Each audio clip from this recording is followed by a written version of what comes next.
Hello, everyone, and welcome to Autism Stories, where we connect you with amazing people who are helping autistic adults and teens become more successful. I'm your host, Doug Bletcher, the founder of Autism Personal Coach. Museums can be a great place to learn for autistic people, and on this episode of Autism Stories, we talk with Sam Theriault about this and what museums can do to make their environments more accessible for learning. If you would like to be notified about each week's episode of Autism Stories, we suggest you subscribe on your favorite podcast listening platform.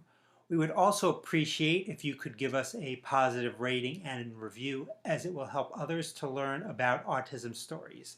We hope you enjoyed today's conversation. Sam, thanks so much for joining us today. Thank you for having me. I became interested in talking with you when I read about your efforts in supporting autistic people at museums. I wanted to start off with just your general interest in museums to begin with. Why did you decide to study museum education at George Washington University? So, I guess my interest in museums started before I went to school. When I was thinking back after thinking about talking to you to the first time that I really felt excited by museums. And I realized it was on the eighth grade trip to Washington, D.C. that my school went on a long time ago. And we were at the Air and Space Museum, and for some reason, at that point, the ruby slippers from The Wizard of Oz were at that museum. They were renovating the American History Museum, and I ended up sneaking away from my class to go and see this object that I was absolutely obsessed with. And I just remember feeling just so enthralled by that experience and just feeling awake and alive in DC and the museums. And I really didn't know very much about museums at that point, other than just that they seemed like these really cool places that housed objects that were related to some of my very intense and special interests. And I wanted to be in those environments because I felt like maybe this is a place where I could belong. So when I was in high school, I was really interested in history and anthropology, and decided that I would go to school in Washington, D.C. for my undergraduate work. And only because I wanted to work in a museum, and I was like, D.C., the Smithsonian, I need to be there. And that's kind of what I did. I went and got a work study at the Air and Space Museum, which I don't work at anymore. And of course, I might mention a couple of museums or places I've worked before, but I don't represent them, and my views are my own. But I started working at the Air and Space Museum despite not being a science person whatsoever. And I had to learn the physics of how airplanes fly so that I could explain it to other people. And I had never, ever been good at science or math or anything in that STEM realm while I was in school. And just learning with the hands-on objects and holding an airfoil and seeing the wind tunnel and just the way that the science behind how an airplane flies was explained in the museum setting was fascinating to me, because I was like, oh, here I am learning science. So what is different about learning in a museum setting versus learning in an academic setting? And that pushed me to study museum education for graduate work. And where does your passion come in supporting autistic people and their inclusion at museums? So I am on the autism spectrum, which I didn't learn until after I had left school, when I was in my first job after graduating. And as I was sort of new to both the autism world and new to the world of working in the museum field as a professional, I just couldn't separate those two paths of learning from each other. And then I ended up, I'm still grateful for this day that I was able to work on the project at the San Diego Natural History Museum as part of the evaluation team for that project. And just seeing how that project worked for the young adults on the autism spectrum, and just being around them in a museum setting really helped me start to understand my autism and understand, that the autism spectrum is so much broader and deeper than I understood it before I started learning about it, which, I wouldn't have done if I hadn't been identified as on the autism spectrum myself. Which I think, that kind of hits at all of our, internalized and cultural ableism too, is that there are a lot of people who don't understand what autism is. And I think that extends to people in the museum field as well. And that's sort of something I'm realizing lately is I've been so interested in, include autistic people in museums, include us as staff members. And I'm realizing, just in the past few weeks that when I say the word autism or autistic, my museum colleagues have a certain picture in mind of what that looks like in a person, and they don't picture somebody like me who is able to talk with them or to write about these complicated topics in our field. So I think there's some learning that we can all do there. And I've been in that position before myself, so I understand that. Now, you mentioned a little bit a few minutes ago about learning at museums. And it's interesting because I don't always believe that school settings are the best way to learn for a variety of reasons. And I'm wondering, do you see museums being an important part of the learning process for autistic people? I absolutely think that they are a viable alternative to learning in a school setting. If you think about being in school, I and many of my peers and close friends had a hard time with certain aspects of school. And it wasn't that we didn't want to learn or that we couldn't learn or that we weren't interested, but that, sitting in a classroom for a long period of time in an environment that isn't necessarily sensory friendly and, may not be learning about something that you're interested in, or the concepts might be very abstract or vague. I think that can be difficult for a lot of people. But when you go into a museum, tenets of museum education involve things like object-based learning. So it makes the learning very concrete. Like I was describing with learning how airplanes fly, like we would have an airfoil, which is a cross-section of an airplane wing, in our hands that you could use and touch and feel and see. Mm-hmm. And even then, I remember learning, the air going over the top of the wing and the air going underneath the wing. And finally just putting it together one day when I was outside, I was driving in the car, or maybe as a passenger, and had my hand out the window. And I realized that when my hand was flat, the air just went over it. But when I curved my hand slightly like an airfoil, I felt the air lift it up and move it. And finally, I understood this is how an airplane flies. And now you see, science museums having wind tunnels and things like that you can touch and feel. And if you can feel lift happen on your hand or with a toy airplane or a paper airplane, you can understand how an airplane flies, or you can make that leap. If you can feel it and see it and touch it, you can start to understand it. So I think that's part of ways that autistic people might learn better in museums, and those are ways that people who aren't autistic too can learn better in museums. It's sort of the universal design aspect there. There are other conversations about informal learning that involve like project-based learning. So for example, like you could imagine a community museum where, an autistic student, let's say like a high schooler, might come in and be at the museum instead of in a classroom, and they are helping to put an exhibition together. And they might have to do math while they help to like build and construct pieces of a gallery. They might have to learn, how to understand and interpret a painting and decide which one is good to put there.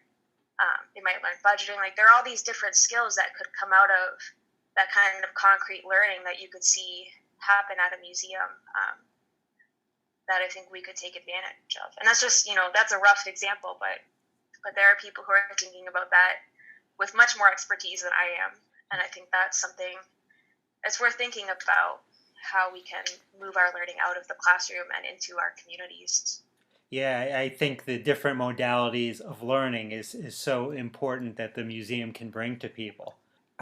I often talk on this Autism Stories podcast, how it's so important about developing community. And I was wondering, how do you see museums as an option to foster this community, maybe even specifically for autistic people? I just listened to your episode with Haley Moss, I believe, and you talked about the film Crip Camp on Netflix and Yeah. how special and transformative that community instance was. And when I watched that film, I realized that it reminded me of that program in San Diego that brought all of these young adults together on the autism spectrum to work on a common goal. And we saw that over time, the young adults connected with each other and they were able to learn from each other and uplift each other. And you would see, an adult, a non-autistic adult asking one of the young adults a question and see that person pause before answering, and another different young adult with autism would say, well, they're thinking, hold on just a second, like let them think, and then they'll respond to you, and that person would then respond. So you could see that they were taking care of each other and sticking up for each other. They were advocating for each other because there was just this default state of acceptance. They were with people who were similar but different to them. Like we all say, if you know one person with autism, you know one person with autism. So I think museums have a special thing, which is space, right? You have this kind of third space, like a library, where you have a public forum and you have rooms and places to meet and gather and projects to do, and a vested interest in developing community so that the community will continue to support the museum and perpetuate its existence. So why not open the museum space to meetup groups, for instance, or to summer camps and programs like that are focused on people who are neurodivergent, whether that be autism, ADHD, all sorts of stuff.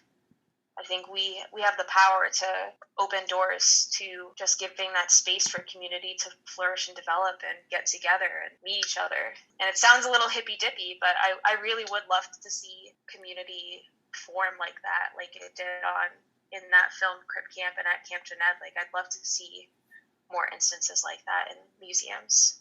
Well, I think we need more hippy-dippy. I agree.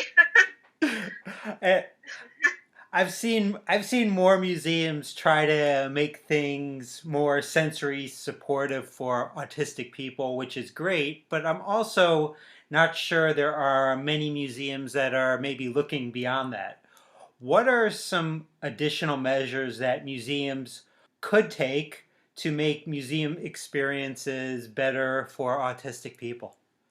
Yeah, I absolutely agree that those sensory experiences are important. And I just want to say that I think, every museum with an autistic family or group of families in their community that they're trying to serve, you have to wonder if those families feel like they can't,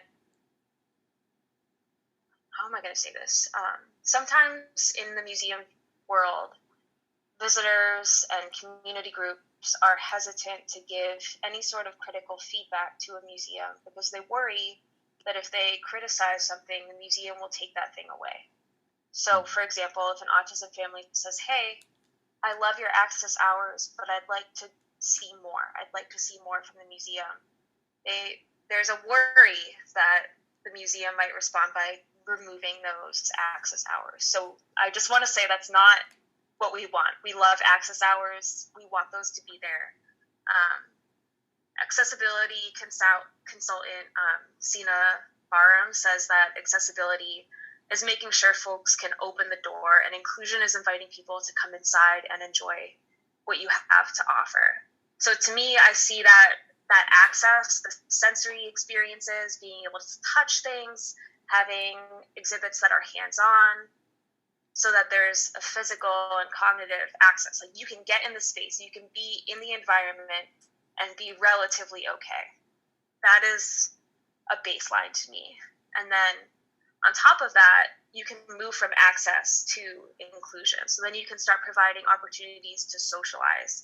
That includes opportunities for families, for friends, for groups, for field trips, summer camps, and that kind of community building that we were talking about with reference to Crip Camp. And then on top of that, I hope for museums to make more pathways to collaborate with autistic people and opportunities for us to contribute to museums so that we are the ones helping the museum to communicate with autistic audiences. So that there's collaboration, so that it's nothing about us without us, that whole idea. I read an article a couple weeks ago in a journal. The author was Catherine Crompton, and the article was called Autistic Peer-to-Peer Information Transfer is Highly Effective. And it talked about how autistic people share information with other autistic people as well as non-autistic people did with other non-autistic people. But in mixed groups of people who are autistic and non-autistic people, less information was shared, like a bad game of telephone. So I have to wonder if museums full of non-autistic people are trying to communicate with autistic people. There's a dearth of information that's going to happen there. So in an ideal world and in an ethical world, if we're talking about the kinds of diversity and inclusion initiatives that most museums say that they are trying to do, then that would involve hiring autistic staff members and including us in these conversations about what the museum can do for their autistic communities. Throughout our pandemic, it seems like there's a lot more museums that have started providing virtual tours. How important do you think that has been to disabled people to experience museums, not just now, but moving forward as our society is looking to slowly move back as much as possible to pre-pandemic conditions? So I have to say, I'm not 100% sure I'm the best person to answer this question, just because I personally haven't done any virtual museum tours, which I guess sounds a little bit sacrilege, but I just personally, my eyes just glaze over when I try to do virtual tours and that kind of thing. I'm just personally, I'm just not super interested in them. Mm-hmm. And so I also haven't been very plugged into that conversation. But there are a couple of threads that I think are important. And the first is that when it comes to any sort of programming coming from a museum or a professional organization in our field, is that whether it's visitor focused or professional focused, if you are creating virtual programming, you must build accessibility components into it from the beginning. If you are leading a professional development webinar, you need to have captioning, live captioning. Mm-hmm. You need to have a sign interpreter. This kind of different stuff here that you maybe don't think about in your daily tours and programming, where there are other accessibility devices that are at your fingertips at the museum, or you might have a specific sign tour, once or twice a week, that kind of thing. But I have seen a fair amount of professional organizations in particular that are not thinking about accessibility when it comes to their online engagement. And that is frustrating to me because I feel like our professional organizations should be setting an example for their museums. That's a whole rant that I have. But again, I think that there are other people in our field who can speak on that a little bit more than I can, who are more affected by those situations. And I will say, I was talking with my partner the other day because I noticed, I was kind of peeking over his phone, and I noticed that he was looking through some gallery tour, I think it was National Gallery, on Instagram. And on Instagram stories, they were having a little virtual tour with extra information written on it and that kind of stuff. And I was like, what are you doing? What are you looking at? He's like, oh, I'm doing this museum tour. And I was like, oh, you didn't think to talk about this with me, not share your thoughts on it? And he was just like, well, if they did it in this style and actually gave this kind of like short burst of information, and it were Mm. written out like this, and you could go at your own pace without having to worry about, moving and letting somebody else have a turn with this painting, and not worrying about people shuffling behind you and all this stuff, then maybe I would be more interested in doing this in person. So there are some sort of physical barriers that I think virtual tours and virtual or digital exhibits can help with people who are not able to get to the museum, for people who, even during a sensory hour, the museum might still be too much. There are ways to get that information and those experiences to people who can't or don't want to go to museums. But again, it's only if they're interested, and it's only if that information is accessible. It's funny you mention that because it makes me think back now to I was in Newport, Rhode Island, and in Newport they have all these like old homes and Mm-hmm. mansions, and I went Yep. into this one mansion, and as soon as you walk in, they give you a pair of headphones, and you can like Mm-hmm. listen to a tour guide as you walk through the entire. Um, the entire tour from room to room. And I just Mm-hmm. remember thinking, oh, this is so nice. It's nice and quiet. I'm learning, and I could go at my own pace. Right, absolutely. And I've been to a couple of the mansions in Newport, and they're beautiful and interesting. And I'm glad that memory stands out to you as something that you liked. Yeah. Now, you used to work for a company that was hired to conduct research for a pilot study published in the Journal of Museum Education relating to the San Diego Natural History Museum, in which 10 autistic people worked at the museum to create social stories, which sounds fantastic because these stories can create expectations, which I think are so important, especially when you're going somewhere new. What were the Mm-hmm. positive results you observed from this project?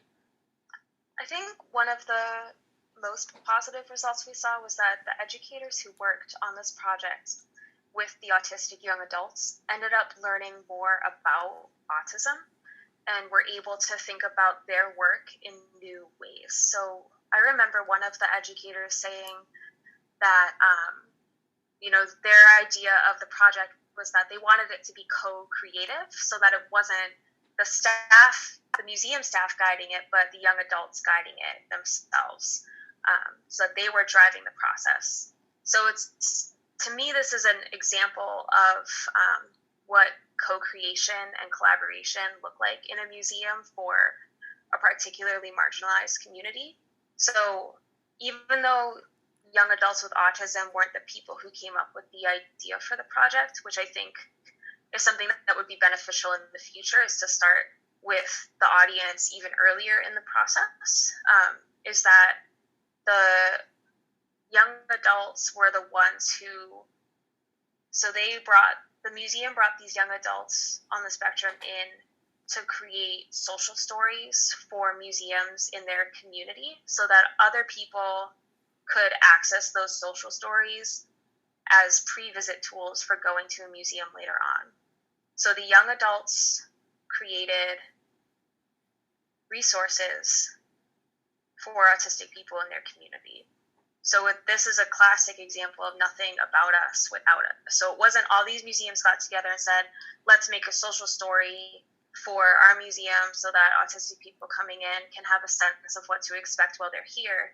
It was a museum saying, let's get autistic people in here, take them to these museums, give them the opportunity to develop their observational skills, to develop their skills collaborating with their peers, to help them develop communication skills so that they can share their observations and experiences in these documents with other autistic people in their community. Let's give them the opportunity to do a project that will serve their community and make them feel like their contributions are valid and meaningful. And throughout that process, those young adults connected with each other. They learned more about themselves. They developed the language to advocate for themselves and for their needs. They made friendships that last I heard, there are a couple of them who are still friends, years after the project ended, which is beautiful. And I'm sure, as you know, I think this is a big thing for museums too, is that autistic people, especially young adults and adults who, once you age out of support from school, are an incredibly isolated community, and not isolated as a community, but isolated individually from their communities. So just creating those opportunities to socialize and to connect. And then while that is happening, for the museum to learn more about autistic people so that they can improve their exhibits and their programmings and just their personal approach to inclusion, was this really awesome reciprocity that developed from this project. Absolutely. And have you heard of more museums that are taking the lead in trying to develop projects like or studies like this? So I was actually just thinking about, I haven't heard of a specific project exactly like this, and I'm not really in touch with these folks anymore, but there is a great program out of New York that might be worth looking into if you're interested, or for anybody who's in that area. It's called Supporting Transitions, Cultural Connections for Adults with Autism. And the project seeks to increase opportunities at cultural organizations like museums for adults on the spectrum. To my understanding, they do different kinds of internship and job placements and different programming with the autism community to provide resources and support for working. So that's an example of one, community in particular doing that. I believe it's a network of different museums in that area that work together on this project. I don't know too much about it, but it's one that I hear referenced a lot, and anybody who's interested in museums in that area should look into it. I've met many autistic people that not only just visit museums, but would also like to work in them. What would your advice be to an autistic person that does want to pursue museum education? So a couple different things. The first is that there are so many different kinds of jobs in museums. There's museum education. There's working with objects and doing things like curating or being a registrar, database management. There's all kinds of different jobs. If you have a skill and you like museums, like, you can go the skill route and look in that way.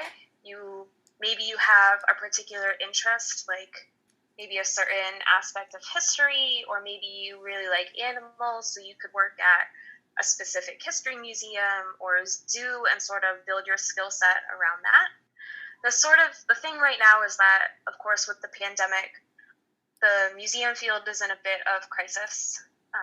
In that sense, we've had a lot of layoffs, especially for front of house workers, who are the people that you might see on the museum floor doing interactions with people. Those are especially educators in particular. And a lot of people who were in those positions are Black and people of color. They are people who are neurodivergent. So it's sort of hitting marginalized groups disproportionately. So it's sort of difficult to advocate and say, come join the museum field. I can't guarantee job security for anybody.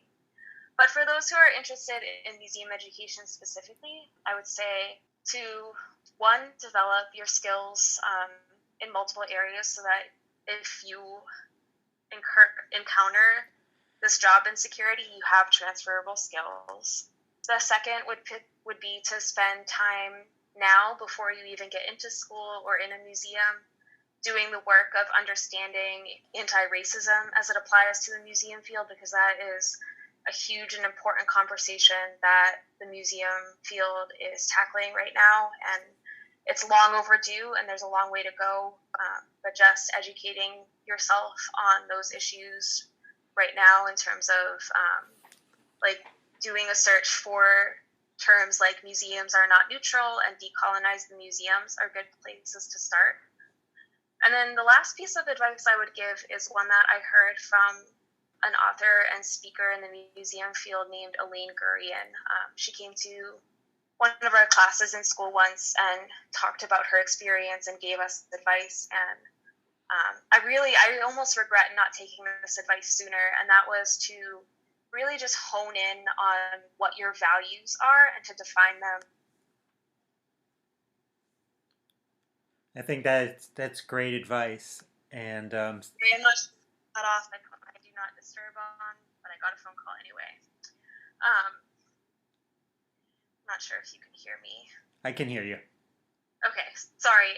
So this author and speaker, Elaine Gurian, came to our class and gave us the advice that if you are going to be entering the museum field, to really hone in on your values and to write them down, to draw your line in the sand before you get into the field, because there are issues of museums, for instance, saying that they are diverse or inclusive, but then not treating their workers right and engaging in racist or homophobic policies and actions. And you need to decide ahead of time if that's something that you're going to put up with or if it's something that you're going to walk away from. And to help you with that, I would absolutely suggest having a good support system, whether that be from some kind of supported employment group, if you have access to resources like that, family members, friends, people in informal professional networks that you find in person or online, and just making sure that you have some outside voices to talk to, because it can be a very political field, I would say, and that includes the social politics of being in an office environment, which for me I've found very difficult to navigate in the past. So having outside voices has helped with that a lot too. Well, Sam, I really enjoyed the conversation. Thanks so much for joining us and giving me the opportunity to learn from you today. Of course. Thank you so much for having me. Thank you to everyone for listening, and thanks so much to Sam for the great conversation. When you're autistic, the world isn't designed with your unique traits in mind, and everyday demands can feel insurmountable. At Autism Personal Coach, we provide autistic adults and teens hard-to-find support to live self-sufficient and purpose-driven lives through our private coaching and community events. We are offering new clients 2 30-minute coaching sessions at no cost. This is coaching that anyone can afford, so don't wait to reach out to us and click on the link provided in the podcast description for this episode. On next week's episode of Autism Stories, we will talk with Becky Parker about the benefits of dance to autistic people. Talk to you then.